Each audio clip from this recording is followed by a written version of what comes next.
Motor blogging করতে কি কি প্রয়োজন হয়, মোটর ব্লগিং কিভাবে করতে হয়, আজকে আমি এই ব্যাপারে কথা বলবো। Welcome to my another blog.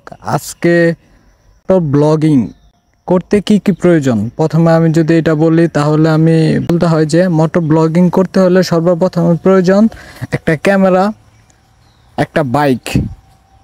এই দুইটা জিনিস প্রয়োজনই। আর এই দুইটা জিনিস থাকলে যে কেউ মোটর ব্লগিং করতে পারবে। আর মোটর ব্লগিং করার ক্ষেত্রে একটা জিনিস ফলো রাখতে হবে, সেটা হচ্ছে যে বিষয়ে কথা বলবো সেই বিষয়টা যাতে নিট অ্যান্ড ক্লিনভাবে সবাই বুঝতে পারে। যেরকম এই যে আমি বাইক রাইড করতেছি, বাইকটা সম্পর্কে কথা বলতে হবে, পরিবেশটা কেমন, এইসব ব্যাপার নিয়ে কথা বলতেই হবে। আর যে কেউ এইসব ব্যাপার নিয়ে কথা বলতে পারবে।